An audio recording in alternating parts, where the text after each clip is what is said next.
আনা বিস্ময়ের সঙ্গে কেনিতের কথাগুলো শোনার মাঝে কেনিত একা একাই বাড়ির ভেতরের দিকে অগ্রসর হলো। অন্যদিকে আনা কিছুক্ষণ থমকে দাঁড়িয়ে আশেপাশে তাকে দেখার পর কেনিত পেছন পেছন বাড়ির ভেতরে দিকে যেতে লাগলো। একদিকে যেমন ভারী লেহেঙ্গা, অন্যদিকে হাত দুটো পেছনে বাঁধা। চলতে খানিকটা কষ্ট হলো ঠিক, কিন্তু কেনিতের কাছে সাহায্য চাওয়ার কোনো মানেই নেই। বাড়ির ভিতরে ঢুকতে অটোমেটিক পেছনে থেকে দরজাটা বন্ধ হয়ে যায়। আনা চমকে উঠছে। তা দেখে কেনিত নির্বিকারই বলল, ভূতের বাড়ি ভাবার প্রয়োজন নেই, রিমোট কন্ট্রোল। ততক্ষণে আনা কেনিতের দিকে তাকিয়ে দেখলো কেনিত একটা ছোট্ট রিমোট সাদৃশ্য কিছু একটা ছোট টেবিলের উপর রাখলো। বাড়ি তো নয় যেন রাজপ্রাসাদ, তবু চারিপাশের ডিজাইন আর হলুদ ডিম লাইটের আলোয় ছমছমে পরিবেশ বিরাজ করছে। হুট করে দরজাটা বন্ধ হয়ে যাওয়ায় আনা তো প্রায় ভেবেই নিয়েছিল কেনিত মানুষই না অন্য কিছু, কিন্তু এখন নিজেকে খানিকটা স্বাভাবিক করে মনে মনে ভাবলো। আনা আরো খানিকটা চারপাশে তাকিয়ে দেখলো বিশাল বড় ডাইনিং রুমের অনেকগুলো সোফা সহ আরো নানান শৌখিন জিনিসপত্র সাজিয়ে রাখা। আবার বাড়ির ঠিক মাঝখানে বরাবর বিশাল বড় সিঁড়ি। আনা কিছুটা এগিয়ে যেতে চোখ পড়লো পাশে থাকা সুইমিং পুলের দিকে। বাড়ির মাঝে এমন সুইমিং পুলের নীল পানির উপর আলোর প্রতিফলনে পানিগুলো চিকচিক করার পাশাপাশি সামনে ঢেউ খেলে যাচ্ছে। এতটুকু দেখে আনার আর বেশি কিছুতে নজর দিতে পারলো না। তার আগে সিঁড়ির কাছে দাঁড়িয়ে থাকা কেনিত আনার উদ্দেশ্যে বলল, এসব দেখার জন্য আরো অনেক সময় পড়ে আছে, আগে উপরে চল। কেনিতের কথার উত্তরে আনার ঠোঁট ভিজে শক্ত গলায় বলল, আমার হাতটা খুলে দিন। সিঁড়ি বেয়ে যেতে নিল পুনরায়। আনার কথা শুনে ফিরে তাকিয়ে বলল, কেনিত, বললাম তো কোনো উপায়েই এখান থেকে পালাতে পারবি না। আমার এভাবে চলতে প্রবলেম হচ্ছে, হাত ব্যথা হয়ে গিয়েছে আমার। খানিকটা কপাল কুচকে বলল, আগে উপরে চল, তারপর খুলে দিচ্ছি। এই বলে কেনিত উপরে যেতে লাগলো। অন্যদিকে আনায়া ও কেনিতকে অনুসরণ করে ওর পেছনে যেতে লাগলো। এরই মধ্যে দেওয়ালের মাঝে সাজিয়ে রাখা নানান ভিন্টেজ সাইজ কিংবা মডার্ন স্টাইলের অদ্ভুত পেন্টিং নজর এলো। আনায়া এখানে আসার পর খেয়াল করলো পুরো জায়গা জুড়ে ভিন্টেজ স্টাইলের অদ্ভুত এক আবহ বিদ্যমান। কেমন যেন আধুনিক আর ভিন্টেজ দুটোর খুব কৌশলে সংমিশ্রণ করে পুরো জায়গাটা সাজানো। নিতান্তই এইসব কিছু আনার জীবনের প্রথম দর্শন। আনায়া কেনিতকে অনুসরণ করে যেতে কয়েকবার পেন্টিংগুলোর কাছ থেকে যতটা পারলো কপাল কুচকে দেখে নিল। অদ্ভুত ভাবে কিছু চোখ, অদ্ভুত সকল ফুল চিত্র, নয়তো মেয়েদের মুখশ্রী খুব নিপুণ হাতে তৈরি করা হয়েছে। সবগুলো পেন্টিং যদিও বা দেখতে যথেষ্ট সুন্দর, কিন্তু এসব দেখে আনায় আর মোচর স্বাভাবিক লাগছে না। কেমন যেন বারবার তার মাঝে অদ্ভুত শিহরণ জেগে উঠেছে। আনায়া আর বেশি দেরি না করে কেনিতকে যথারীতি অনুসরণ করতে লাগলো। যেহেতু চিলাচিলি করে কেনিতের কাছ থেকে পার পাওয়া যাবে না, সেক্ষেত্রে নিজের শক্তি অপচয় না করে কৌশলে কাজ করাটাই শ্রেয়। এরই মাঝে কেনিত একটা রুমের সামনে এসে থেমে গেল। আনায়াও থেমে যায়। এরপর কেনিত দরজা খুলে দিয়ে আনায়াকে ভেতরে যেতে বলল। আনায়া থমকে একই জায়গায় দাঁড়িয়ে থাকে। আনায়া মনে মনে ভাবল এইদিকে কেনিত হয়তো বিষয়টি বুঝতে পারে, তাই আনার উদ্দেশ্যে বলতে লাগে, বন্দীদের জন্য জেলখানা হয় খুব ছোট একটা জায়গায়, কিন্তু আমার এখানে যারা আসে তারা খুব স্পেশাল হয়, যে কারণে আমার সম্পূর্ণ বাড়ি আর জাস্ট স্পেসিফিক একটা রুমের মাঝে কোনো পার্থক্য নেই। পুরো বাড়িটাই একটা বন্দিশালা। যদিও পূর্বে যারা এসেছে তারা তোর মতো কোনো সুযোগ সুবিধা না পেলেও তুই যথেষ্ট সুযোগ সুবিধা পাবি, যা যা প্রয়োজন সব কিছু। শুধু আমার ইচ্ছে ব্যতীত পালাতে পারবি না। তাই বেশি না ভেবে যা করতে বলছি কর। তোকে জাস্ট রুমে আটকে রাখার নিয়তে আমি নিয়ে আসিনি। আনায়া কেনিতের কথা মতো রুমে প্রবেশ করলো। রুমের ভেতরে গিয়ে আরেক দফায় অবাক হলো সে। বিশাল বড় রুমটার এক পাশে বড়সড় একটা বারান্দা, চতুর্পাশে দেয়াল আর আসবাবপত্রগুলোতে কালচে লাল কালোর ছোঁয়া। আনায়া বুঝে উঠতে পারছে না সে আদৌ কোথায় এসে পড়লো। কখনো চারিপাশ সম্পূর্ণ ভূতের আস্তানা মনে হচ্ছে, তো কখনো মনে হচ্ছে তেমন কিছুই নেই, শুধু ডিজাইনগুলোই এমন ভাবে করা হয়েছে। আনা ভেবে পায় না একটা লোক এতটা অদ্ভুত কি করে হয়। তার ব্যক্তিত্ব, পছন্দ, সবকিছু এত অদ্ভুত, আর তার মাথায় যে আদৌ চলছেটা কি তা আনার কল্পনাতেও খেলছে না। হুচ করে তার পেছন বেঁধে রাখা হাত জোড়া কারো হাতের ছোঁয়া মিলতে আনায়া নিজের ধ্যান থেকে বেরিয়ে চমকে গিয়ে পেছনে ফিরে তাকাতে দেখলো কেনিত গম্ভীর কণ্ঠে বলল, নড়াচড়া করবি না। আনায়া কিছুক্ষণের জন্য স্তব্ধ হয়ে পড়ছিল। আনায়া কিছুক্ষণের জন্য স্তব্ধ হয়ে পড়লো সেই মুহূর্তের মাঝে। কেনিত আনায়ার হাত দুটো খুলে দিল। আনায়া আর হাত খুলে দেওয়ার ফলে ছাড়া পেতে তড়িৎ ছিটকে কেনিতের কাছ থেকে দূরে সরে দাঁড়িয়ে তীব্র রাগান্বিত কণ্ঠে বলতে লাগলো, এখন বলুন, কেন নিয়ে এসেছেন আমায়? কি চাই আপনার? সরাসরি উত্তর দেবেন। আনার রূপ হঠাৎ এভাবে চেঞ্জ হয়ে যাওয়ায় কেনিত কিছুক্ষণ স্তব্ধ চোখে ওর দিকে তাকিয়ে থাকার পর ফিক করে বাঁকা হেসে নিজের চোটের নিচে স্লাইড করতে করতে বলল, জাস্ট হাতছাড়া পেয়েছিস বলে এত সাহস জেগে উঠলো? এই বলে কেনিত আনায়াকে আরো কিছু বলার সুযোগ দেওয়ার আগেই বলল, যতক্ষণ না আমি আসছি এখানেই থাকবি। পালানোর যে কোনো উপায় নেই, তা আশা করি এখন প্র্যাকটিক্যালি দেখাতে হবে না। এতটুকু বলে কেনিত আর কিছু না বলেই রুম থেকে বেরিয়ে পড়ল। তবে যাওয়ার আগে দরজাটাও লাগিয়ে গেল। এদিকে আনা এমন অদ্ভুত ঘরটার চারিপাশে একবার নজর বুলিয়ে নিল। বড় বেড, আলমারি, ড্রেসিং টেবিল, টি টেবিল সহ মোচামুচি সব কিছুই রয়েছে। আর বারান্দায় কিছু গাছও দেখা যাচ্ছে। কেনিত দরজা বন্ধ করে সে বিধায় সে ক্ষিপ্ত হলো। আনে মনে মনে ভাবল। আনে উপায় না পেয়ে সোজা বারান্দায় যাওয়ার জন্য অগ্রসর হলো। এমন নয় যে তার এই অদ্ভুত বাড়িটাতে এসে এই মুহূর্তে কোনো ভয় ডর লাগছে না। মনের মাঝে অবাধ ভয় থাকলেও তা পরিবারের চিন্তায় আর সেই মাথাটাকে ঠিক কাজে লাগালে এখান থেকে সহজে মুক্তি পাবে এই চিন্তাতেই পার হচ্ছে। কেনিত যেহেতু সাধারণ কেউ নয়, সেক্ষেত্রে আনায়া কান্নাকাটি চিৎকার চেঁচামেচি করেও কোনো লাভ নেই। কিন্তু করবেটা কি তাও তো বুঝে উঠতে পারছে না। এরই মাঝে আনায়া বারান্দা যেতেই দেখলো চারিপাশে ঘন কালো অন্ধকারে ঢাকা। শুধু বাগানের মাঝে ছোট ছোট লাল আর হলুদ রঙের আলো জ্বলছে। সে আলোতে উপর তলা থেকে স্পষ্ট করে কিছু দেখাও যাচ্ছে না। রাজ্যে এখন কত তা আনার আন্দাজে নেই। এখানে আসার পরে আরো একটা জিনিস খেয়াল করে দেখেছে যে কোথাও কোনো ঘড়ি নেই। এত বড় বাড়ি অথচ সময় দেখার জন্য কোনো ঘড়ি রাখেনি। তা সত্যি অদ্ভুত। আনা বুঝে উঠতে পারছে না তার কি করা উচিত। কখনো মনে হলো এখান থেকে চিৎকার করে ডাকলে কি কেউ শুনবে?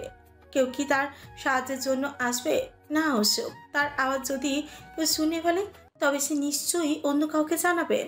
একটা সময় হয়তো এমন কেউ তো নিশ্চয়ই মিলবে যে এখানকার ঘটনা পর্যবেক্ষণে আগ্রহী হয়ে চলে এলো। এমনটা কি হওয়ার কোনো সম্ভাবনা রয়েছে? আনে জানে না।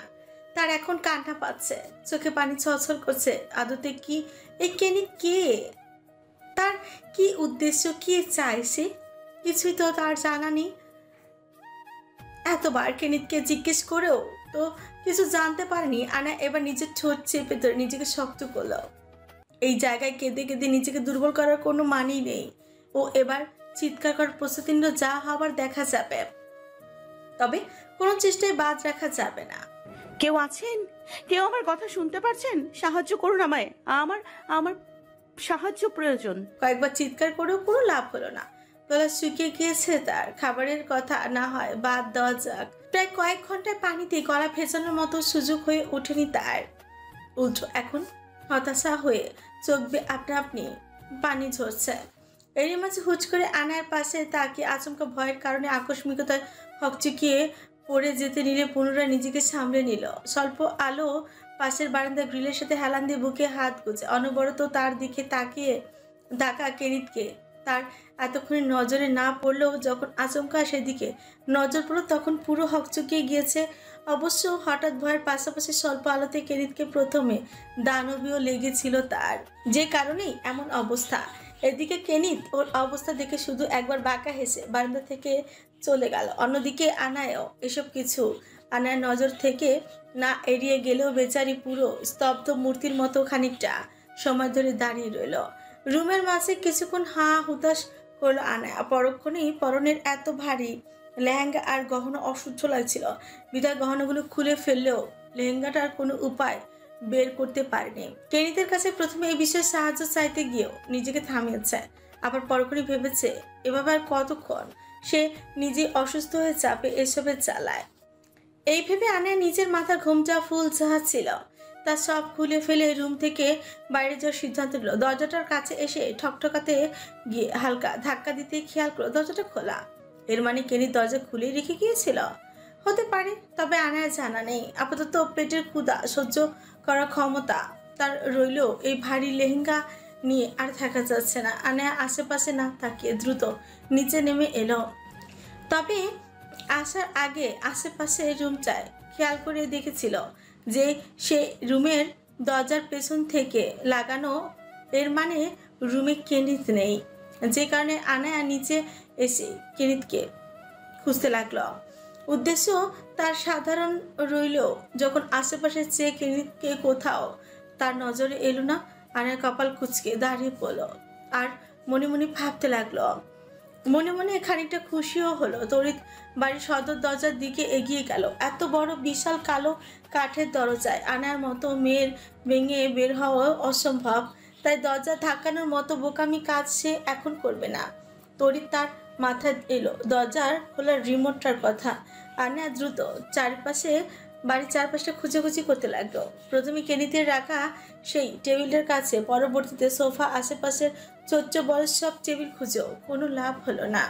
চারপাশের কোথাও রিমোট নেই। এরই মাঝে হতাশা নিয়ে অস্থির হয়ে পড়লে তার নজরে পড়লো সুইমিং পুলের পাশে একটা টেবিলের উপর। মাঝারি আকারের টেবিলের মাঝ বরাবর লাল আর কালো রঙের গোলাপ ফুল সাজিয়ে রাখা একটা ফুলদানিতে, আর চারপাশের ঝুড়িতে সাজিয়ে রাখা লাল নানান ফল। তবে এসবের মাঝে চোখ পড়েছে তার সেই ছোট্ট রিমোটটার দিকে।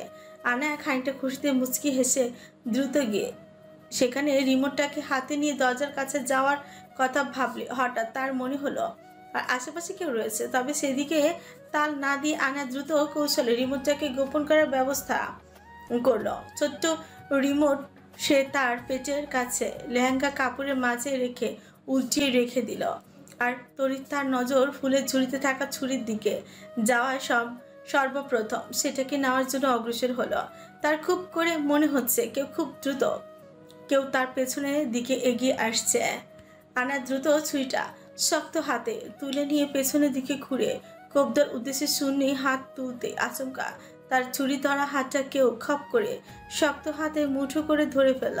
সঙ্গে একই সাথে আনায়ার বাম হাতের আঙ্গুলের মাঝে 5 আঙ্গুল ঢুকিয়ে তার ধীরে ধীরে আনায়ার সামান্য উন্মুক্ত পেটের কাছে নিয়ে শক্ত করে চেপে ধরে আনায়াকে তার বলিষ্ঠ দেহের মাঝে আবদ্ধ করল।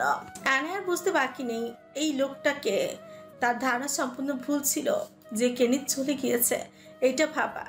কিন্তু আপাতত কেনিতের হাত থেকে দরজার রিমোটটাকে গোপন করতে চাইছেও, কিন্তু আদতে কি সেটা সম্ভব কিনা আনার তা জানা নেই।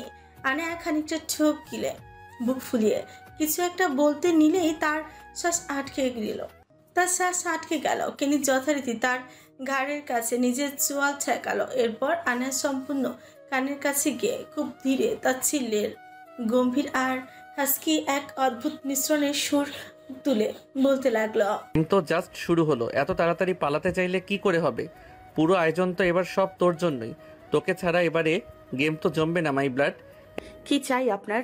আপনি কেন আমার? আনায়া থেমে বলা কথাগুলো সম্পূর্ণ হওয়ার আগে কেনিত নিজের বলিষ্ঠ হাত পেঁচিয়ে রাখা কোমরের বন্ধনে আরেকটু দৃঢ় করতেই আনায়া কথা বন্ধ হয়ে গেল। অন্যদিকে লাগাতার কেনিত গরম নিঃশ্বাস আনায়ার ঘাড়ে গলায় আশ্রে পড়ছে। আনায়ার যেখানে দম নেওয়ার বন্ধ হয়ে গিয়েছে সেখানে কেনিত পুনরায় দৃঢ় কণ্ঠে বলতে লাগলো, এক কথা বারবার বলতে ভালো লাগে না, সঠিক সময় এলে তো।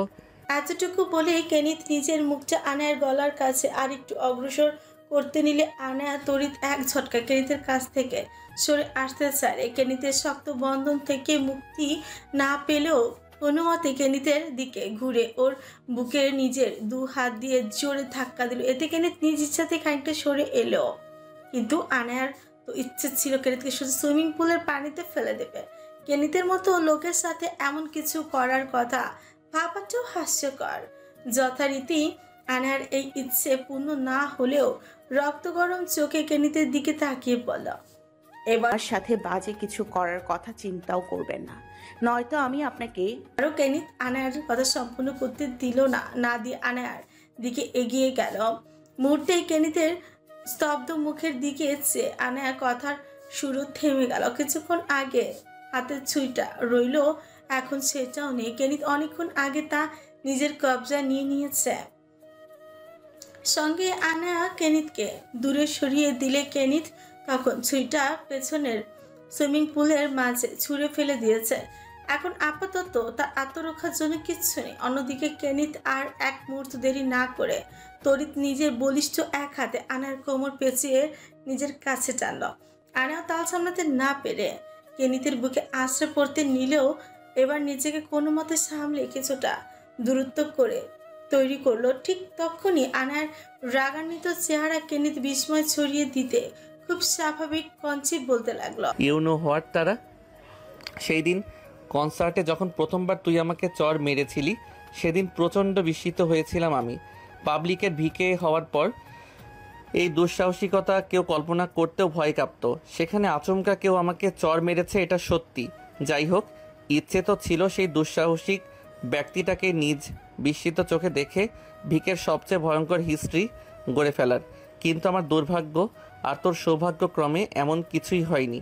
ছেলে কিংবা মেয়ে হোক তা আমার কাছে ফ্যাক্ট করে না, কিন্তু তোর সম্পূর্ণ আড়াল করা মুখের সেই উন্মুক্ত চোখজোড়া আমায় সেদিন বিস্মিত করছে, স্থগিত করে দিয়েছিল নিজের সমস্ত রাগকে। এতটুকু বলে কেনিত আনার চোখের দিকে চেয়ে খানিকটা মুচকি এসে পুনরায় বলতে লাগলো, তুই আবার এটা ভাবিস না যে সিনেমাটিক স্টাইলে হিরোদের মতো তোর চোখ দেখে পাগল হয়ে দিন দুনিয়া সব ভুলে গিয়েছিলাম। সত্যি বলতে তখন এই চোখগুলো আমার খুব পরিচিত লেগেছিল। বহু বছর আগের সেই একজোড়া চোখের সাথে তোর এই চোখজোড়া খুব মিলে গিয়েছিল। তবুও আমি নিশ্চিত ছিলাম না যে ওটা আদৌ তুই কিনা। আমি চাইলে অবশ্য তোর পুরো ডিটেলস খুব সহজেই তখনই বের করে ফেলতাম, কিন্তু আমি তখনও তোকে আরেকটা সুযোগ দিয়েছিলাম। সব কিছু আরও একবার ভেবে তোকে সম্পূর্ণ ছেড়ে দেওয়ার সিদ্ধান্ত নিয়েছিলাম, কিন্তু তোর ভাগ্য হয়তো এটা চাইনি, তাই পুনরায় আমার কাছে এলি, তবে সেটাও আবার আমারই বিয়ে হয়ে। কেনিত এতটুকু বলে পুনরায় তার ছেলের সাথে শব্দহীন ভাবে হাসল।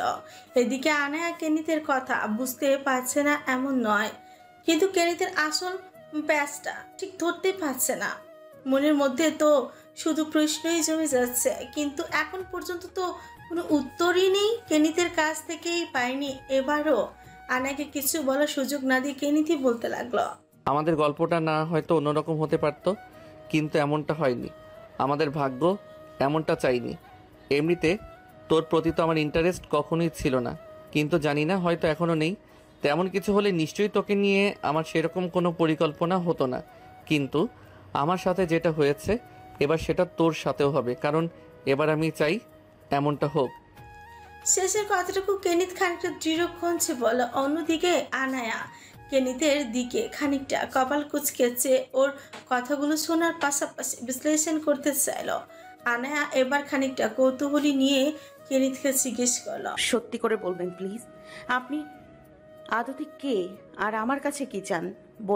আনায়া প্রচন্ড গম্ভীরতা নিয়ে বলা প্রশ্নটা শুনে কেনিত আনায়ার দিকে কিঞ্চিত মুচকি হেসে ওকে ধীর গতিতে আরো খানিকটা কাছে টানতে লাগলো। পাশাপাশি আনায়ার গালের কাছে হাত অগ্রসর হতে হতে বিমোহিত সুরে বলতে লাগলো, এখনই জানতে হবে, না জানলে হয় না। কথাটুকু কোনো মতে শেষ করতে করতেই কেনিত আনার দিকে নিজের মুখ এগিয়ে নিয়ে সঙ্গে আনায়ার কানের পাশে হাত দিয়ে নিজের কাছে খানিকটা টেনে নিতে চাইলে তার আর সম্ভব হলো না। আনায়া কেনিতের উদ্দেশ্যটুকু তার মস্তিষ্কে নড়ে চড়ে উঠতেই সে আবারও যতটুকু পারল নিজের হাত দিয়ে দূরে সরিয়ে, তবে এতে কাজ হবে না। তাই আনার সঙ্গে সঙ্গে আরও এক বিস্ময়কর ঘটনা ঘটিয়ে ফেলো। কেনিতের মুখ বরাবর থুতুই ছুঁড়ে একই সাথে আবার ওর গালে চড়ও লাগিয়ে দিয়ে রক্ত গরম চোখে বলতে থাকে, বলেছিলাম আমি আমার সাথে অসভ্যতামি করার কথা আর দ্বিতীয়বার ভাববেন না। প্রথমবার করেছিলেন আর তখন ছেড়ে দিয়েছিলাম দেখে এখনো ছেড়ে দিব এমনটা কিন্তু নয়। এদিকে আনায়ার অনাকাঙ্ক্ষিত থুতুতে কেনিত চোখ বুজে কোনো কিছু রিয়াক্ট করার আগে যখন সেই মুহূর্তে গালে চড় পড়লো, তখনই কেনিতের চোখ জোড়া ক্ষণিকের জন্য বন্ধ হওয়ার পাশাপাশি ওর ছোঁচে অদ্ভুত মুচকে হাসি ফুটে উঠল। কিছুক্ষণ সময় একইভাবে অতিক্রম হওয়ার পর কেনিত নিজের খাতটা সোজা করে তীক্ষ্ণ চোখে আনার দিকেই তাকালো এবং নিজের বাঁকা হাসি মাখা মুখে বলতে লাগলো, দিতে হলে একটাই দিতি, একসাথে দুটো দেওয়ার কি প্রয়োজন ছিল? কেনিতের কথা শেষ হতে না হতে নিজের হাসি মুখটাকে মুহূর্তে ভয়ঙ্কর রূপে কঠিন করে আনার গালে কষিয়ে চর মারল। এদিকে অনাকাঙ্ক্ষিত চরে আনা তাল সামলাতে না পেরে সোজা ফ্লোরে আশ্রে পড়ল। কেনিতের চর অনুযায়ী অবশ্য এমনটা হওয়ারই ছিল।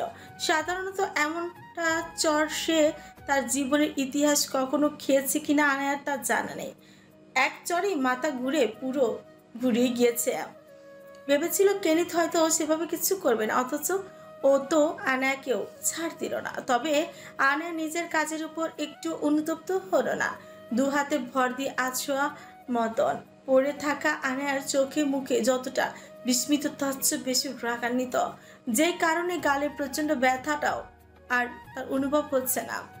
ভেতরে ভেতরে নিজের রাগটা কমেনি, বরং আরো বেড়ে গিয়েছে, অথচ তাকে দেখে সেটা বোঝারও তেমন উপায় নেই। এদিকে আনায়া যখন ফ্লোরে থেকে জল করতে থাকা সুইমিং পুলের পানির দিকে স্তব্ধ চোখে তাকে নিজের রাগ নিয়ন্ত্রণ চেষ্টা করছে, তখনই কেনিত আবারও হাঁচু গেড়ে আনার সামনে বসে পড়ল। এরপর মুচকি হেসে আনার মুখ বরাবর নিজের মুখখানি এগিয়ে নিয়ে বলতে লাগলো, সাহস থাকা ভালো, কেনিথের ব্লাড হিসেবে দুঃসাহস থাকাটাও আরও ভালো, কিন্তু অসভ্যতা আমার পছন্দ নয়। নেক্সট টাইম এমন কাজ করলে ফলাফল এর চেয়েও বেশি খারাপ হবে। সো এতক্ষণ কেনিতের দিকে থেকে খানিকটা মুখ ফিরিয়ে থাকা অবস্থাতেই কেনিতের সকল কথা মনোযোগ সহকারে শুনলো। আবারও কেনিতের কথা সম্পূর্ণ হওয়ার আগে আনায়া পুনরায় কেনিতের দিকে ফিরে ওর মুখ বরাবর থুতুই ছুঁড়ে মারল। সঙ্গে খানিকটা বাঁকা হেসে তাতে দাঁত খেঁচে বলতে লাগলো, সো করেই ফেললাম অসভ্যতা। আরো দেখার ইচ্ছে রয়েছে এর ফলাফল ঠিক কতটা ভয়ঙ্কর হতে পারে। আনায়া তচ্ছিলের সাথে হেসে পুনরায় মুখ ফিরিয়ে সুইমিং পুলের পানির দিকে তাকাল। সুইমিং পুল আর তাদের মাঝে দূরত্ব খুব একটা বেশি নয়, বরং তারা দুজনই একদম সুইমিং পুলের পাশেই রয়েছে। এইদিকে কেনিত খানিকটা সময় স্তব্ধ থাকার পর নিজেকে আর কন্ট্রোল করতে না পেরে পেছন থেকে আনায়ার ঘাটটা চেপে ধরল। এরপর আনায়ার কিছু বুঝে উঠতে পারার আগে এক মুহূর্ত দেরি না করে তড়িৎ আনায়ার মুখে খানি পানিতে ডুবিয়ে দিল। কেনিতের চোখ মুখ শক্ত ও গম্ভীর, যতটা পাশে নিজেকে কন্ট্রোল করে হলেও আনায়াকে পানিতে চেপে ধরেছে। এদিকে নিজের সর্বোচ্চ রাগ প্রয়োগ করতে পারছে না, আবার নিজের রাগকে পুরোপুরি কন্ট্রোলও করতে পারছে না। কেনিত খুব ভালো করেই জানে যে সে নিজেকে কন্ট্রোল করতে না পারলে আর আনায়ার বাঁচার কোনো সম্ভাবনা নেই। একবার নিজের বিকৃত মস্তিষ্ক বলছে আনায়ার জন্য এতটুকু প্রয়োজন, আবার মনে হচ্ছে এমনটা না করলেও চলবে। অন্যদিকে আনায়া হুচ করে এমন একটা পরিস্থিতির শিকার হওয়ায় তার আর করার মতো কিচ্ছু নেই। নাক মুখ দিয়ে পানি ঢুকে গিয়ে একদম দম বন্ধ হয়ে যাওয়ার মতো অবস্থা, ঠিকভাবে নিঃশ্বাস নেওয়ার মতো অবস্থাও নেই। নিজের হাত দুটো কোনো কাজে লাগাতে পারছে না। এতক্ষণ শুধু ছটফট করে উঠে বসার চেষ্টা করেছিল, আর এখন ভাঁচার প্রায় মিনিট খানিকের মতো চুবিয়ে রাখার পর যখন আনার প্রায় দম বের হওয়ার মতো অবস্থা, ঠিক তখনই কেনিত আনায়ার ঘাড় ধরে পলকের মাঝে আনার মাথাটা পানি থেকে উঠালো। পানি থেকে ওঠা মাত্র ফ্লোরে এলোমেলো হয়ে বসা আনায়া জোরে জোরে নিঃশ্বাস নেওয়ার চেষ্টা করতেই লাগলো, কিন্তু কিছুতেই যেন ঠিক মতো শ্বাস নিতে পারছে না, উল্টো অনবরত কাশতে লাগলো। বলতে গেলে আনায়া পুরো হাঁপাচ্ছে, শ্বাস নিতে হয়তো পানি প্রবেশ করে গিয়েছে, সঙ্গে অক্সিজেনের অভাবে এখন হাইপোক্সিয়া দেখা দিচ্ছে, যে কারণে মাথা ঘোরা, নিঃশ্বাস না নিতে পারা, চারপাশ খানিকটা অন্ধকার দেখা সহ নানান অসুবিধাই হতে লাগলো। আনায়া তো ভেবেছিল আজই হয়তো জীবনটা শেষ হয়ে যাবে। আনায়ার যখন এই করুণ অবস্থা, তখনই ওই মুহূর্তে হাঁচু গেড়ে বসে আনায়ার অবস্থা পর্যবেক্ষণ করতে থাকা কেনিত আরও একটা কাণ্ড ঘটিয়ে ফেল। অপ্রস্তুত আনায়ার মাথার পেছনে এক হাত দিয়ে অন্য হাত আনায়ার গালে রেখে ওর উষ্ঠের সাথে নিজের উষ্ঠ মিলিয়ে দিল। অবশ্য এবারের উদ্দেশ্য তার আনায়ার ছোটের কাটাছেঁড়া নয়, হাইপোক্রিয়া অবস্থাটাকে স্বাভাবিক করতে মুখে মুখে শ্বাস প্রশ্বাস কিংবা মাউথ টু মাউথ রেসপিরেশন করতে চাইছিল। উদ্দেশ্য মতো কেনিত সেটাও করেও ফেল। নিঃশেষ আনায়ার সাথে এমনটা করতে থাকা অবস্থাতে আনায়া নিজে সর্বশক্তি দিয়ে বাধা দিতে চেয়েও কিছু করতে পারেনি। কেনিত ওর মুখে বাতাস দিতে দিতে যেন ওর বাকি জীবনটা এমনিতেই শেষ হয়ে যাওয়ার মতো দশা। কেনিত ওর মুখে বাতাস দিতেই যেন ওর বাকি জীবনটা এমনিতেই শেষ হয়ে যাওয়ার মতো দশা। আনায়া পুরো সময়টা নিজের নিস্তেজ শরীরটাকে কিছু করতে না পারলেও কেনিত ঠিক সময় পর আনায়াকে ছেড়ে দিয়ে হাতের পিঠ দিয়ে নিজের মুখ মুছে আনার দিকে স্তব্ধ চোখে তাকিয়ে রইল। অন্যদিকে আনায়া কিছুক্ষণ কাশতে কাশতে ভেতরে প্রবেশ করা পানিটুকু কেসে কেসে বের করল। এখন অনেকটা ঠিকঠাক মতো শ্বাস নিতে পারলেও মাথাটা চক্কর দিচ্ছে। তবে মনে হতে লাগলো কিছুক্ষণের মাঝে ধীরে ধীরে তা ঠিক হতেই লেগেছে। তবুও এখন বসা থেকে দাঁড়ানোর মতন শক্তিটাও সে জোগাতে পারছে না। যদিও সে কেনিতের দিকে ফিরেও তাকাচ্ছে না, কেনিতের সামনে এক মুহূর্ত থাকতে চাইছে না।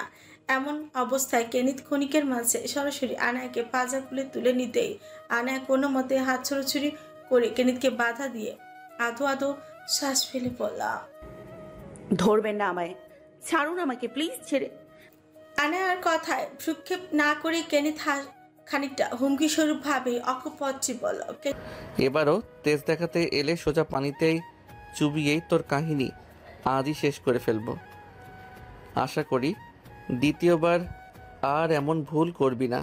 কেনিত আনায়ার মুখের দিকে তাকিয়ে কথাটা বললেও আনায়া কেনিতকে সম্পূর্ণ অগ্রাহ্য করে অন্যদিকে তাকিয়ে, সঙ্গে তার এক হাত পেটের কাছে, অন্য হাত তো শূন্য চলছে। আপাতত নিজের মধ্যে রাগ ক্ষোভ জন্মানোর মতো ক্ষমতাটুকু নেই তার। সেখানে কেনিতের সাথে পুনরায় কিছু করার মতো কোনো অবস্থায় সম্ভাবনাই নেই। অন্যদিকে কেনিত বড় বড় পা ফেলে দ্রুত গতিতে উপর তলায় চলে গিয়ে আনায়াকে নিয়ে পুনরায় সেই রুমেই প্রবেশ করল। অতঃপর আনায়াকে বিছানার কাছে নিয়ে গিয়ে শুয়ে দিতে চাইলে আনায়া অস্পষ্ট স্বরে পড়ল, আমাকে নামিয়ে দিন, আমি একাই। কেনিত এতক্ষণে প্রায় আনায়াকে বিছানায় শুইয়ে দিয়েছিল, কিন্তু আনায়ার আদো আদো কথাগুলো শুনে কি যেন ভেবে আনায়াকে পুনরায় শূন্যে তুলে ফেলল। অন্যদিকে আনায়া বিষয়টি ঠিক বুঝলো না। যখন সে নামিয়ে দিতে বলল তখন নামিয়ে দিল না, অথচ এখন আবার নামিয়ে দিতে গিয়েও পুনরায় কেন শূন্যে তুলে নিল। আনায়া পাশ থেকে ফিরে কেনিতের গম্ভীর মুখের দিকে খানিকটা কপাল কুঁচকে তাকালো। অন্যদিকে কেনিত আনায়ার কপাল কুঁচকে থাকা ভাবুক মুখের দিকে তাকিয়ে কুচকি হাসল। আর তা দেখে আনায়ারও কপাল আরো খানিকটা কুচকে যাওয়ার আগে কেনিত সম্পূর্ণ শূন্য থেকে আনায়াকে ছেড়ে দিল, যার ফলে আনায়া থাপ্পাত করে সোজা বিছানার উপরে আশ্রয় পড়ল। আনায়া কপাল কুচকে এক পাশে গড়াতে লাগলো। কেন হুচ করে এমনটা হওয়ায় পেটের পাশে সঙ্গে হাতও খানিকটা ব্যথায় পেয়ে গিয়েছে ও। যদিও সেটা মারাত্মক না, তবুও আনায়া নিজেকে কোনো মতে ঠিক করে দু হাতে ভর দিয়ে আছড়া হয়ে বসতে গেলে কেনিতের পরবর্তী কার্যক্রমে ও চমকে উঠল। আনায়া কেনিতকে নিজের কাছে আসতে দেখে ও দ্রুত ওখান থেকে সরে যেতে চাইলেও তা আর সম্ভব হলো না। বরং তার আগে কেনিত আনায়ার থেকে কিছুটা দূরত্ব বজায় রেখে ওর মাথার দুপাশে নিজে দু হাত ভর দিয়ে চড়ে বসল। মুহূর্তে আনায়ার হাতের ভরে আছড়া দেহটা তড়িৎ আতঙ্কিত সহিত সমতল বিছানার সাথে মিলিয়ে গেল। এদিকে কেনিত তার বাঁকা হাস্যজল মুখে আনায়ার দিকে দ্রুত অগ্রসর হচ্ছে। মুহূর্তে তাদের মাঝে দূরত্ব মিলিয়ে যাচ্ছে। আনায়া নিজের উন্মুক্ত হাতে নিজের সর্বোচ্চ শক্তি প্রয়োগ করে কেনিতকে সরাতে পারছে না, কিংবা কেনিতের থেকে সরে আসতে পারছে না। সঙ্গে আনায়ার চোখে মুখে ছেয়ে যাচ্ছে তীব্র আতঙ্কের ছাপ। সারাদিনের ক্ষুধার্ত নিস্তেজ দেহ, সঙ্গে কেনিতের উদ্ভট কাজকর্ম আর অতিরিক্ত চিন্তায় নিজের করুণ দশা না দেখার মতোই। এমন অবস্থায় কেনিত যদিও তার সাথে বাজে কিছু করে ফেলে, তবে সে এমনিতেই মরে যাবে। পরবর্তীতে বিন্দুমাত্র বেঁচে থাকার আশাটুকুও আর তার থাকবে না। মনে প্রাণে চেয়ে যাচ্ছে এই মুহূর্তে কেনিত এমন কিছু না করুক, নয়তো আনায়া আর তা কোনোভাবে সহ্য করতে পারবে না। আনায়া এবার কাতর স্বরে বলতে লাগলো, দয়া করে এমন কিছু করবেন না, আমার গায়ে আর কলঙ্ক লাগাবেন না, আমি শেষ হয়ে যাব, প্লিজ মাফ করে দিন আমায়। কিন্তু কেনিতের কাছে আনায়ার কথাগুলো যেন ঠুনকোই মনে হলো। কেনিত থামলো না, সে ক্রমশই আনায়ার মুখ বরাবর নিজের মুখখানি অগ্রসর করতে লাগলো। এরপর আনায়ার গলার কাছে খুব মুখ এগিয়ে নিতেই আনায়া নিরুপায়ের মতো চোখ বুঝতে ওর দু চোখে হতে অঝরে পানি পড়তে লাগলো। চোখ বুজে ফেলার সাথে সাথেই যেন তার চেতনা শক্তিও ধীরে ধীরে নিষ্ক্রিয় হতে শুরু করলো। আর একটা সময় পর আনা ফুপিয়ে উঠছে কোন সুরে, অস্পষ্টভাবেই আওড়াতেই লাগলো। ছেড়ে দিন আমায়, আমার জীবনটাকে এভাবে নিষ্ক্রিয় করে দেবেন না, প্লিজ আমায় ক্ষমা করুন। ইচ্ছে তো করছে তোকে এখনই শেষ করে ফেলতে, কিন্তু এখন এমনটা করলে তো সব কিছুই এক নিমেষে শেষ হয়ে যাবে, তাই না? কানের কাছে ফিস ফিস করে বলা কথাগুলো আনার মস্তিষ্কে সক্রিয় হতে ও নিজে চোখ দুটো আচমকে খুলে ফেল। কেনিত এতক্ষণ তার গলার কাছে মুখ দিয়ে রইল, এবার আনা চোখ মিলে তাকাতেই কেনিত নিজের জায়গা পরিবর্তন করল। আনার দিকে কিছুক্ষণ চেয়ে থাকার পর ওর কাছ থেকে নিমিষে নিজেকে সরিয়ে নিল, তবে সম্পূর্ণরূপে নয়। প্রথমে এক হাত আনার কোমরের পাশে রেখে অতপর অন্য হাত ভর দিয়ে কাত হয়ে আনার পাশে শুয়ে পড়ল। তারপর খানিকটা হেসে বলতে লাগলো, আগেও বলেছিলাম ওসব করার জন্য বহু সময় পড়ে আছে। আমার যদি ইচ্ছে হয় তো হলো, নয়তো কিছুই নয়। যত যাই হোক, তুই তো আবার পার্সোনাল ব্লাড। কথাটুকু বলে কেনিত দেখছিলের সাথে খানিকটা মুচকি হাসতে আনা কিঞ্চিত মাথাটা কাত করে কেনিতের দিকে স্তব্ধ আর বিস্মিত চোখে চেয়ে দেখল। এদিকে কেনিত নিজের হাস্যজল মুখে আনার দিকে তাকিয়ে থাকতে থাকতে একটা সময় পর মুহূর্তেই চোখ মুখ শক্ত করে তড়িৎ বিছানা থেকে নেমে এলো এবং সটানভাবে দাঁড়িয়ে আনার উদ্দেশ্যে বলল, খাবার নিয়ে আসছি, আপাতত আর কোনো সিন ক্রিয়েট করবি না, নয়তো আমার যে খারাপ আর কেউ হবে না। এই কেনিত হুট করে কি করে কেন করে তা আনার জানা নেই, তবে কেনিত যে কোনো সুস্থ মস্তিষ্কের কেউ নয় তা আনা খুব ভালো করে টের পাচ্ছে। কেনিত রুম থেকে বেরিয়ে যাওয়ার জন্য অগ্রসর হলে হুট করে আনার গলা শুকিয়ে চোখ বেয়ে পানি ঝরতে লাগলো। আনা বিরক্ত আর কষ্টে নিজের এক হাত দিয়ে গালটা মুছতে শুনতে পেল, হেই ব্লাড। কেনিত গম্ভীর মুখে চলে যেতে নিয়েছিল, তবে পুনরায় আনার দিকে ঘুরে দরজার রিমোটটাকে শূন্যের মাঝে ছুড়ে দিয়ে পুনরায় সেটাকে ক্যাচ ধরল। অতঃপর আনার উদ্দেশ্যে চোখ মেরে কিঞ্চিত বাঁকা হেসে রুম থেকে প্রস্থান করল। এটা দেখা মাত্রই আনা খানিকটা চমকে গেল, তার চোখে মুখে ক্ষোভের উদ্রেক হলো। এই কাজটা নিশ্চিত সেই প্রথমেই করেছিল। তার কথার জাল আর পেটে হাতের অনাকাঙ্ক্ষিত স্পর্শ করে বিমোহিত করার উদ্দেশ্য ছিল শুধু একটা বাহানা মাত্র। শুধু কৌশলে রিমোটটাকে তো নিল, আবার তাকে পানিতে নাকানি চুবানিও খাইয়ে ছাড়লো। তবে এত কিছুর মাঝে কেনিতকে যে একটা চর আর তুদু দিতে পেরেছে, এটাই যেন আনায়কে স্বস্তি দিচ্ছে। সঙ্গে বিড়বিড় করে নিজেকে ওয়াদাও করলো যে, বেটা কেনিত, তুই যখন আমার জীবন ধ্বংস করতে উঠে পড়ে লেগেছিস, তখন আমি তো তোকে মোটেও ছেড়ে দিব না। তোর জীবনকে ঝালাপালা করতে না পারলে, তোর বেঁচে থাকাই হারাম না করতে পারলে, আমার নামও আনায়া না। অত্যন্ত তোর জীবনকেও ধ্বংস না করতে পারলে আমি মরছি না। এটা স্বয়ং আনায়ার ওয়াদা। আমাকে যেভাবে কষ্ট দিচ্ছিস, আমাকে যেভাবে কাঁদাচ্ছিস, ঠিক সেভাবেই তোকে একদিন এর চেয়েও বেশি কষ্ট দিয়ে কাঁদিয়ে ছাড়বো। এটা শুধু আমার ওয়াদা না, পারলে তোরই কসম দিলাম আমি। এই কসম রাখতে না পারলে তুই নিজেই মরে যাস, তাতেই শান্তি পাবো আমি। রাগের মাথায় এত কিছু বিড়বিড় করার পর আনা থেমে গিয়ে হঠাৎই এক দীর্ঘশ্বাস পেল। এরপর মনে মনে নানান প্রশ্নের উত্তর খুঁজতে চাইল। বিশেষ করে সে কেনিতের কিভাবে পূর্ব পরিচিত তাই ভাবছে। নিজের মস্তিষ্কে বারবার চাপ প্রয়োগ করেও লাভ হলো না। কই, সে তো আগে কখনো কেনিতকে দেখেনি। সে কেনিতের গলার প্রিয় গানগুলো শুনতো, সেই হিসেবে ভিন্ন, কিন্তু কোনো কিছুতেই লাভ হলো না। কেনিতকে সে তার জীবনে আগে কখনো দেখেনি, অথচ কেনিতের কথাবার্তা শুনে মনে হয় কেনিত তার বিষয় সব কিছু জানে। কিন্তু কিভাবে জানে, এটাই তো প্রশ্ন। আনা যখন নিজের প্রশ্নের উত্তর না পেয়ে অস্থিরতা উত্তেজিত হতে লাগলো, তখনই হঠাৎ ঘাড়ে আচমকাই ব্যথা অনুভব হলো। মুহূর্তেই ঘাড়ে হাত দিতে চোখ মুখ কুঁচকে গেল। সঙ্গে কিছুক্ষণ আগে কেনিতের পৈশাচিক কর্মকাণ্ডগুলো মনে হতে লাগলো। জমতে থাকলো তীব্র ক্ষোভ আর রাগ। রাতের জন্য সামান্য খাবার বলতে স্টেক আর ম্যাশ পটেটো সুন্দর করে ট্রেতে সাজিয়ে কেনিত আনার রুমে এলো। এসেই দেখতে পেল আনার রুমের কোথাও নেই। ট্রেটা নিয়ে কেনিত বিছানায় গিয়ে বসল। এরপর খাটের সাথে হেলান দিয়ে এক পা গুটিয়ে অন্য পা বিছানায় পাশে শূন্যে মৃদুভাবে ঝুলাতেই লাগলো। এরপর নিজের হাত দুটো মাথার পেছনে দিয়ে চোখ দুটো বুজে গম্ভীর গলায় বলতে লাগলো, বারান্দা থেকে লাফ দিতে চাইলে জাস্ট হাত পা কোমর ভাঙবে, এছাড়া কিছুই করতে পারবি না। তার চেয়ে খেয়ে নে, বেশি করে লাফালাফি চেঁচামেচির জন্য শক্তি পেয়ে যাবি। কেনিত কিছুক্ষণ সময় ধরে চোখ বুজে থাকার পর নিচে চোখ জোড়া খুলে পাশে ফিরে দেখলো আনা ধীরে ধীরে বারান্দা ছেড়ে তার দিকে অগ্রসর হচ্ছে। কেনিত খানিকটা লক্ষ্য করে দেখলো আনা চোখ মুখ লাল হয়ে রয়েছে, মনে হচ্ছে কান্না করেছে, সঙ্গে প্রচন্ড রেগেও আছে। হুট করে কেনিত কিঞ্চিত মুচকি হাসল। এদিকে আনা একটা সময় পর কেনিতের সামনে এসে দাঁড়ালো।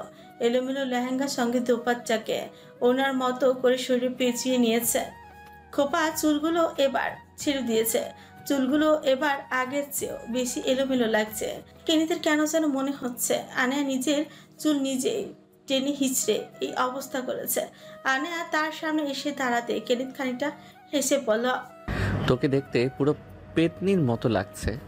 কেনিতের কথা শুনে আনা ওর দিকে ফিরে তাকালো। পরের মুহূর্তেই মেজাজটা আরো খারাপ হয়ে গেল, তবে আপাতত কিছু বলতে চাইল না। এদিকে কেনিত তড়িৎ নিজের চোখ মুখ পুনরায় গম্ভীর করে তার সামনে রাখা ট্রের দিকে ইশারা করে বলল, ওখানে চুপচাপ বসে খাবারটা খেয়ে নে। আনা কেনিতের ইশারা মতো ট্রের পাশে বসে পড়ল। দুজনের মাঝে ব্যবধান হিসাবে এবার খাবার ট্রের অবস্থান, কিন্তু এবার আনার চোখ মুখ খানিকটা কুচকেই গেল। এইসব কি খাবার নিয়ে এসেছে? হ্যাঁ, এগুলো কি আদৌ খাওয়ার মতো কিছু হলো নাকি? এমনটা নয় যে আনা এইসব খাবার প্রথম দেখছে। এর আগেও একবার রেহানের ইচ্ছেতে তাকে এইসব খাবার স্বাদ নিতে হয়েছিল।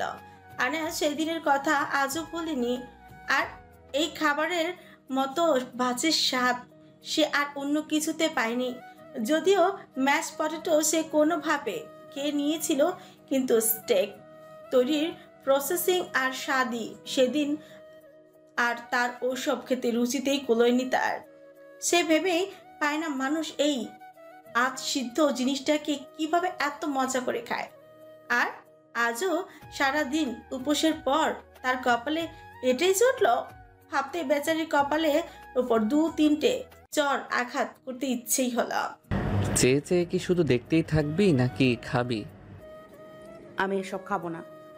কেনিত খানিকটা কপাল কুচকে আনার অকপচে বলা কথাটা শুনল। আগে ভাগেই বলে দিচ্ছি, আমি ঢং করে খাইয়ে দিতে পারবো না। খেতে হলে খাবি, নয়তো না।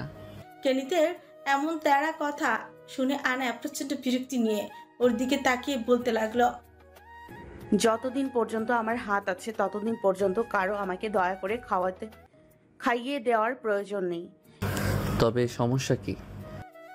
আনার চোখে মুখে প্রচন্ড বিদ্বেষ প্রকাশ করে বলল, এসব জঘন্য খাবার আমি খাই না মোটে। কেনিত কপাল কুচকে বলল, এগুলো জঘন্য খাবার? তুই কি এসব প্রথম দেখছিস? না, আমি এর আগেও এসব খেয়েছি দেখেই বলছি, এগুলোর স্বাদ আমার কাছে পুরো জঘন্য লাগে। এই আলু সিদ্ধ তো কোনো মতে। Mash potato? আর নো, ম্যাশ পটেটো, আলু ভর্তা, হোয়াট এভার। আমি বাঙালি খাবার ছাড়া আর কিছু খাই না।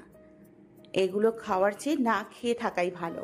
আনা কাঁটা চামচ দিয়ে স্টেকটাকে মুখের কাছে ধরে নাক মুখ কুচকে এইদিক ওইদিক করে দেখছে। এদিকে কেনিত আনার দিকে তাকিয়ে খানিকটা বিরক্ত হলেও সে নিয়ে কোনো রিয়াক্ট করলো না, বরং নির্বিকারে বলতে লাগলো, তুই কি করবি সেটা তোর ইচ্ছে।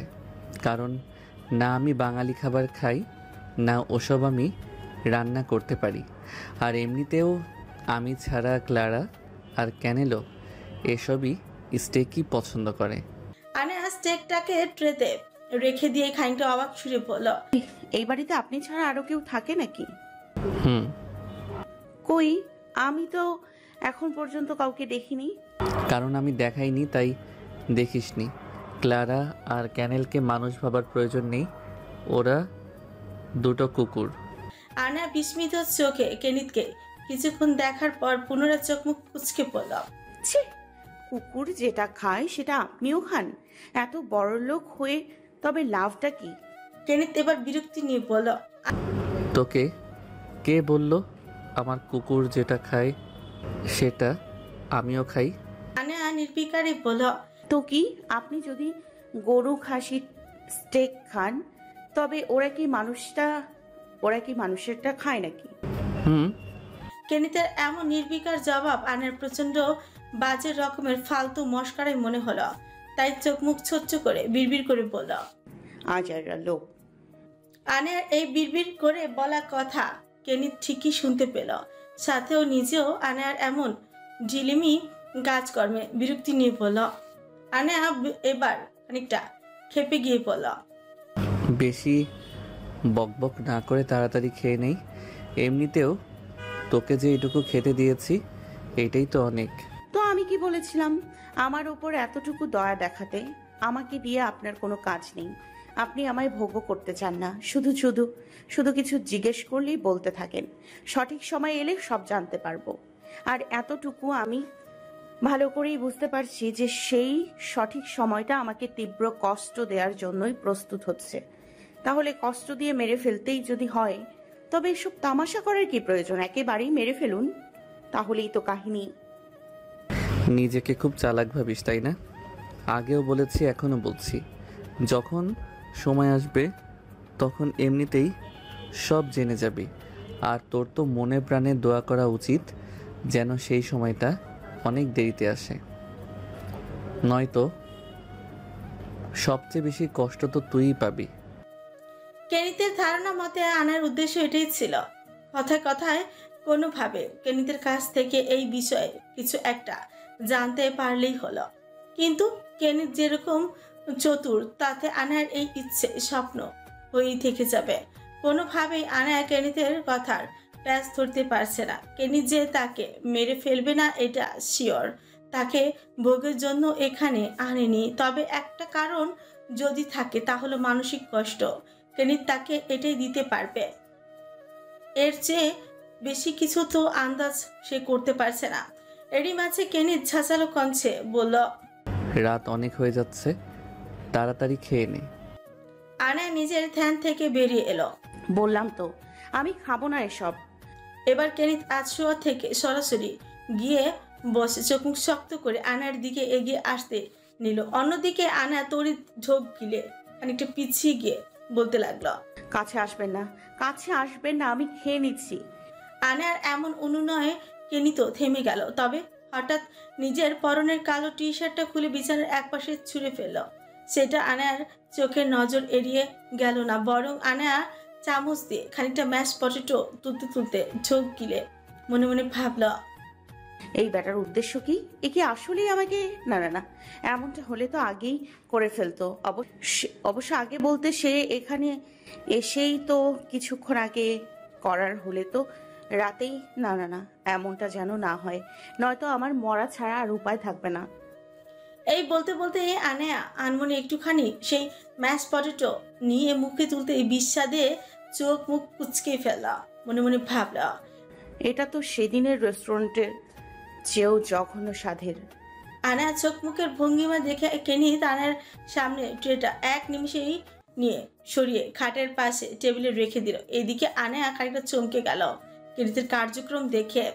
কেনিত এবার রেগে গিয়ে কিছু করবে না তো? চোখ মুখের গাম্ভীর্যতা দেখে তো ঠিক সুবিধার মনে হচ্ছে না। কেনিত গম্ভীর কণ্ঠে বলল, উঠে দাঁড়া।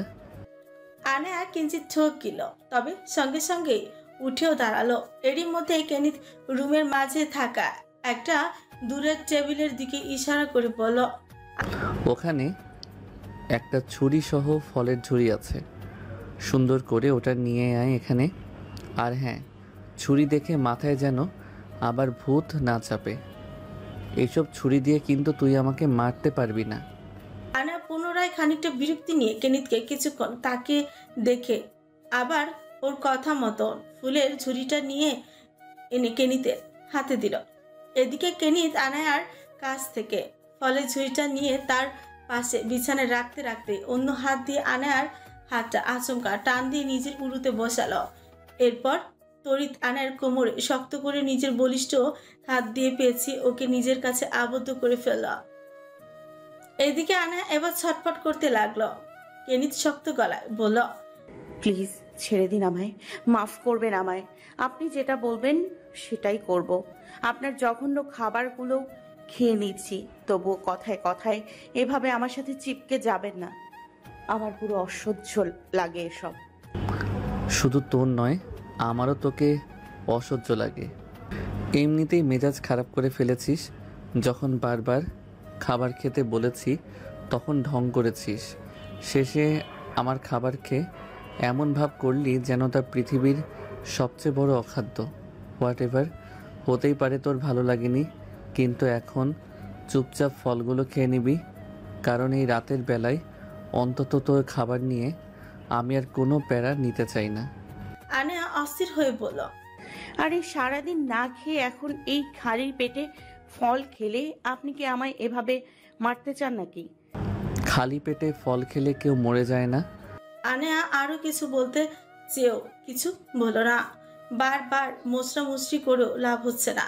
এমন ভাবে পেট চেপে ধরেছে যেন নিঃশ্বাস এখনই বন্ধ হয়ে যাবে। আলাদা করে গলা চেপে মারার আর কোনো প্রয়োজন নেই, প্রয়োজনও পড়বে না। আর এদিকে কেনিত নির্বিকার আনার পেট পেঁচিয়ে রাখা হাত আর অন্য হাত দিয়ে এক পাশ করে একটা আপেলের উপর ছুরি চালাচ্ছে। এরই মাঝে আনায়া অনুনয় করে বলল, আপনাকে অনুরোধ করছি প্লিজ আমাকে ছাড়ুন, আমি নিজের হাতে খেয়ে নিতে পারবো তো।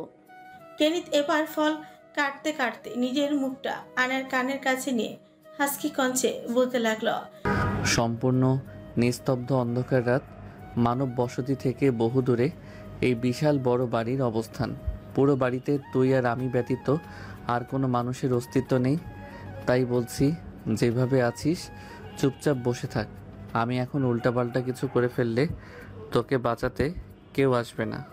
আনার মাঝে হুচ করে এক অদ্ভুত শিহরণ জেগে উঠল।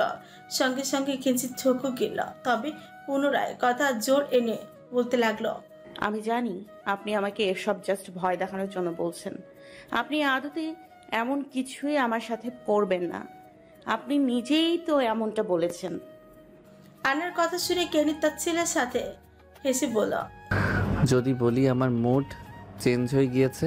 এবার আনার চেহারার রং পাল্টে গেল এবং কিছুটা পাশ ফিরে কেনিতের দিকে তাকালো। অন্যদিকে কেনিত আনার অবস্থা দেখে পুনরায় হেসে ওর মুখের সামনে ছুরির আগায় বিঁধে রাখা আপেলের টুকরোটাকে ধরে বলল, যা বলছি তাই কর। আমি এই মুহূর্তে কিছু করে ফেললে তুই আদতে কাদা আর ছটফট করা ছাড়া কিছুই করতে পারবি না। এখন হাঁ কর। কেনিতের হালকা কথার কঠোর হুঁশিয়ারিতে আনায়া কয়েকবার চোখের পলক ফেলে হা করে ছুরির আগা থেকে আপেলের চুকচুটাকে মুখে তুলে নিল ঠিকই, কিন্তু পরক্ষণে তা চিবুতে চিবুতে বলল, আচ্ছা আপনি যেটা বলছেন সেটা তো ঠিক নয়। আমাকে তুলে এনে, আচ্ছা মানলাম কোনো না কোনো ঘটনার জন্য আমার সাথে আপনার বিশাল শত্রুতা, মানে আপনি আমাকে নিজের শত্রু ভাবেন। কিন্তু এই যে আপনি একটা অবিবাহিত মেয়েকে বারবার এভাবে কথায় কথায় হুটহাট পেটে কোমরে চেপে ধরেন, আবার ঠোঁটে ঠোঁট, যাই হোক এখন আবার আজে বাজে কাজ করার হুঁশিয়ারিও দিচ্ছেন, এসব কি আদৌ ঠিক? মানুষের শত্রুতা থাকতেই পারে, ভালো কথা। আপনার শত্রু আপনার সামনেই আছে, তো মেরে ফেলুন, নয়তো অন্য কোনোভাবে কষ্ট দিন। কিন্তু এসব আজে বাজে কাজ করার কি দরকার? শুধু শুধু পাপ। আচ্ছা আপনি কি ভিন্ন ধর্মের, মানে খ্রিস্টান কিংবা অন্য কিছু?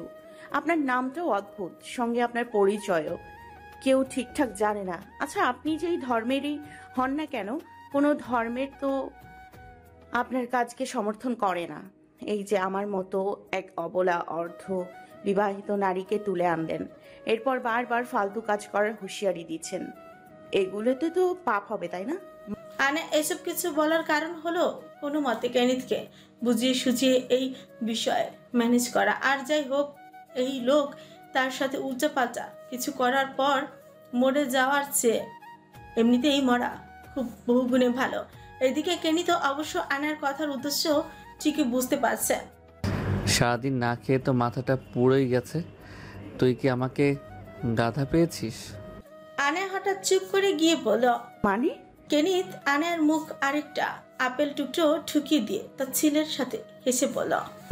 ধর্ম যেটাই হোক, শয়তানের কখনো ধর্ম হয় না। আনায়া বিস্মিত চোখে পাশে ঘুরে কেনিতের দিকে তাকিয়ে বলল। মানে আপনি নিজেকে শয়তান মানেন? তো এছাড়া আর কি? আমি যদি ধর্মকর্ম ঠিকভাবে মানতাম তবে তো তোর সামনে আজ এক শুদ্ধ পুরুষ হয়ে ধরা দিতাম, কিন্তু এমনটা তো হয়নি। যেদিকে আনায়া কেনিতকে নিজের কথা চালে ফাঁসিয়ে তাকে একটু ভালো করে তার উপর দয়া মায়া করে ছেড়ে দেওয়ার ব্যবস্থা করতে চেয়েছিল, অথচ এইদিকে কেনিত সেই সব কথা বলছে, তা তো সব আনার মাথার উপর দিয়ে যাচ্ছে। একটা মানুষ কতটা মানসিক ভারসাম্যহীন হলে নিজেকে কি সুন্দর করে শয়তান হিসেবে স্বীকৃতি দেয়। এরই মাঝে কেনিত পুনরায় অদ্ভুতভাবে তার ছেলের সাথে হেসে বলল। আমি হলাম সেই পুরুষ যাকে পৃথিবীর কেউ চাইবে না, কারণ আমি পুরুষ হিসেবে পৃথিবীর কোনো সম্পর্কের জন্যই যোগ্য নই। আমি জানি তুইও কোনোদিন আমায় মন থেকে চাইবি না। আমি হলাম সেই পুরুষ যাকে পৃথিবীর কেউ চাইবে না, কারণ আমি পুরুষ হিসেবে পৃথিবীর কোনো সম্পর্কের জন্যই যোগ্য নই। আমি জানি তুইও কোনোদিন আমায় মন থেকে চাইবি না। আনা অদ্ভুত চোখে কেনিতের দিকে চেয়ে কয়েকবার পলক ফেললেই কেনিত পুনরায় মুচকি হেসে বলল। আমার অতীত, বর্তমান কিংবা ভবিষ্যতের সকল কর্ম সম্পর্কে যেই জানতে পারবে সেই আমাকে শয়তান, জানোয়ার, পিশাচ এইসব হিসেবে আখ্যায়িত করবে।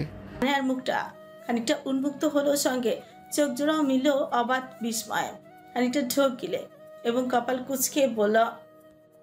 আপনি এমন কি কাজ করেন? আর এতই যদি খারাপ হয় তবে এখন জোর করে বেঁধে ধরে খাওয়াচ্ছেন কেন?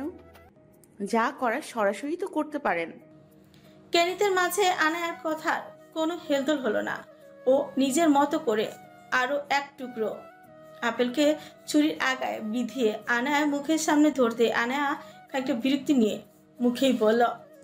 অন্যদিকে কেনিত অকপটে মুচকি হেসে বলতে লাগলো। শয়তানদের মাঝে সবচেয়ে নিকৃষ্ট কিংবা খারাপ শয়তান কারা হয় জানিস? আনায়া এমন প্রশ্নে শুনে হকচকিয়ে গেল, মনে মনে বলল। বেটা, আমি তোর মতো শয়তানের ওপর পিএইচডি করেছি নাকি? আনায়া কিচ্ছু বলল না। বিদায় কেনিত নিজের কর্মরত হাতটা থামিয়ে দিল এবং আনায়ার মুখের দিকে তাকে তার ছেলের সাথে কিঞ্চিত বাঁকা হেসে বলল। জানিস না, তবে আমিই বলছি। এই বলে কেনিত আপেল আর ছুরিটা রেখে দিয়ে এবার দুই হাত দিয়ে আনার কোমর চেপে বসলো। কেনিতের উন্মুক্ত শরীরে আনায়া সম্পূর্ণ পিঠ থেকে আছে। এবার দুই হাত দিয়ে এমনভাবে পেঁচিয়ে ধরেছে যেন আনায়াকে কেনিত নিজের বক্ষ স্থলের মাঝে ঢুকিয়ে ফেলবে। আনায়া খানিকটা মুচড়ামুচড়ি করে বলতে লাগলো। বলবেন ভালো কথা, কিন্তু এভাবে পেঁচিয়ে ধরে নিঃশ্বাস। আনায়া বাকি কথাটুকু আর সম্পূর্ণ হলো না, বরং তার আগেই কেনিত আনায়ার কানের কাছে ফিসফিস করে বলতে লাগলো। যারা নিজের শিকারকে প্রথমে যত্ন আত্তি করে খাইয়ে পরবর্তীতে কষ্ট দেয় তারাই সবচেয়ে খারাপ কিংবা নিকৃষ্ট শয়তান, বুঝলি? এই বলে কেনিত আনায়ার মাথায় একটা চোকা দিল। এদিকে আনায়ার কেনিতের কথার অর্থ বুঝতেই অজানা শিহরণ জেগে উঠল। এই কেনিত তার সাথে আসলে করবেটা কি? জ্যান্ত আগুনে পুড়বে নাকি গরম পানিতে সিদ্ধ করবে? আরে এমনটা তো গল্প সিনেমা হয়, সত্যি সত্যি এমন করবে নাকি? এরই মাঝে কেনিত হুচ করে কিছু একটা বলতে গিয়েও আনার বাম হাতের দিকে নজর পড়ে তার কথা থেমে গেল। কেনিত খানিকটা ভ্রুকুচকে আনার বাম হাতটা জোর করে ধরে মেহেদিতে আঁকা নিজের নামটা দেখলো, সঙ্গে তার ছেলের সাথে হেসে বলল। কাহিনী কিরে তোর হাতে? এই বলে কেনিত ছো মেরে আনার ডান হাতটাও টেনে হাতের তালুতে রেহানের নামটা দেখে আনায়াকে জিজ্ঞেস করল। এগুলো কি রে? বিয়েতে নিজের হবু জামাইয়ের নাম লিখেছিলি ভালো কথা, কিন্তু আমার নাম এমনটা তো তোর করার কথা ছিল না। তুই কি জানতি আমি? আনার চোখে মুখে এবার গম্ভীরতা বিরাজ করলো। কেনিতের নাম পর্যন্ত ঠিক ছিল, কিন্তু রেহানের নামটা সামনে আসতে কেনিতের প্রতি পুনরায় তীব্র বিদ্বেষ জন্মাতে লাগলো। তাই কেনিত নিজের কথা সম্পূর্ণ করার আগেই আনায়া কেনিতের কাছ থেকে নিজের হাত দুটো মুহূর্তেই ছাড়িয়ে নিল এবং ক্ষোভে কপাল কুঁচকে গম্ভীর সুরে বলল, ইনায়া লিখেছিল ভুল করে, তাছাড়া কিছুই না। কেনিত বাঁকা হেসে বলতে লাগলো, আরে বাহ, এরা তো সেই জিনিস, সুন্দর করে আমার নামটা লিখেছে তো লিখেছেই, তাও আবার বাম হাতেই লিখেছে। ডান হাতে তোর শুভ প্রেমিক রেহান আর বাম হাতে তোর অশুভ কেনিত।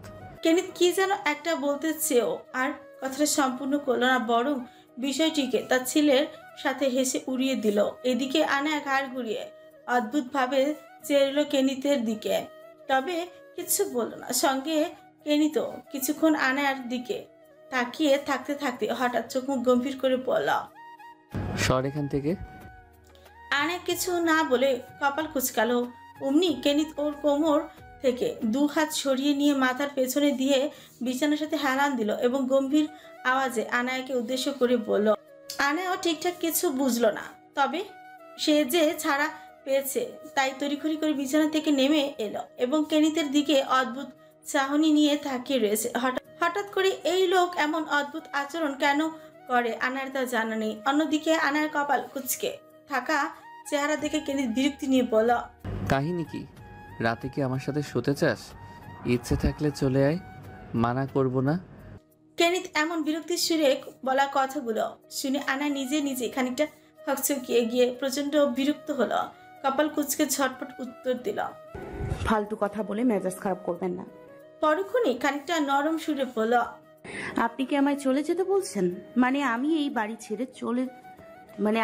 বাড়ি ছেড়ে যেতে পারি, আপনি আর কিছু করবেন না? আনা কিছুটা খুশি আবার অনেকটা চিন্তিত, কারণ কেনিতের কথার সঠিক অর্থটা সে বুঝতে পারেনি। কেনিত ওকে হঠাৎ কোথায় যেতে বলেছে, তাই খুশি আর দুশ্চিন্তা দুটোকেই মিশ্রিত করে কেনিতকে প্রশ্নটা করেই ফেলেছে। অথচ এদিকে কেনিত তার ছেলের সাথে হেসে বিরক্তি নিয়ে বলল, কোলের উপর বসিয়ে আপেল কেটে খাওয়ানোর জন্য কি তোকে আমি এখানে নিয়ে এসেছিলাম? মেজাজ খারাপ হচ্ছে, চুপচাপ ঘুমিয়ে পড়। এই বলে কেনিত একটা বালিশে কোনো মতে ঠিক করে চিত হয়ে সে মাথার পেছনে 2 হাত দিয়ে চোখ বুঝল। অন্যদিকে আনা তবদা খেলেও শিওর ছিল কেনিত তাকে ভুলেও যেতে দিবে না, শুধু শুধু গাধার মতো জিজ্ঞেস করেছে। তবে এবার কেনিতের উদ্দেশ্যে খানিকটা তেজ নিয়ে বলল, এই যে শুনুন, প্রথমে তো ঠিকই ভাব নিয়ে বললেন আমি নাকি আপনার বাড়ির সেই বন্দি যাকে আপনি সব সুযোগ সুবিধা দেবেন। কেনিত চোখ বুজে থাকা অবস্থাতেই বলল, তো হাত পা গলা ব্যথা করছে, টিপে দেব? আনা আর দাঁত খিচে দাঁড়িয়ে রইল। পুনরায় নিজেকে শান্ত করে বলল, গলা টিপে মেরে ফেলার জন্য নিশ্চয়ই আমাকে আনেননি। যাক বাদ দিন, আপনি আমায় কিভাবে মারবেন সেটা আপনার ব্যাপার। আপাতত এই রুম থেকে বের হন, আমি ঘুমাবো। এবার কেনিত কিছুক্ষণ চোখ বুজে চুপ থাকার পর হুচ করে বসে পড়ে আনায়ার দিকে তাকালো। আচমকা এমন কাজে করে আনায়া বিছানা থেকে কাছ থেকে কয়েক পা দূরে হকচকে সরে এলো। এদিকে কেনিত খানিকটা বিস্ময় আর কপাল কুঁচকে বলল, আনায়া তোর মাথায় কি চলছে বলতো? প্রথমে কিছুটা কপাল কুঁচকে থাকা অবস্থায় চুপ করে রইলেও পরবর্তীতে নির্বিকারই বলতে বলতে লাগলো, এই চলছে তো আপনার মাথায়? আমাকে কি জিজ্ঞেস করছেন? আমার ঘুম পেয়েছে আর আমি আপনাকে যেতে বলেছি, এতে এত অবাক হওয়ার কি আছে? হুট করে তোর সাহস একটু বেশি বেড়ে গিয়েছে না? আমার বাড়ি, আমার রুম থেকে বের হতে বলেছিস? ভয় ডর বলে কিছু নেই নাকি? আজব তো, এখানে ভয় পাওয়ার কি আছে? আজ বাদে তো কাল আপনার হাতে মরতেই হবে, তবে মরার আগে একটু আরামে ঘুমানোর আবদার তো করতেই পারি। টুকু বলে আনায়া ঠোক গিল। মনে হচ্ছে ও কেনিতের কাছ থেকে কিছু অন্যরকম উত্তর আশা করেছে।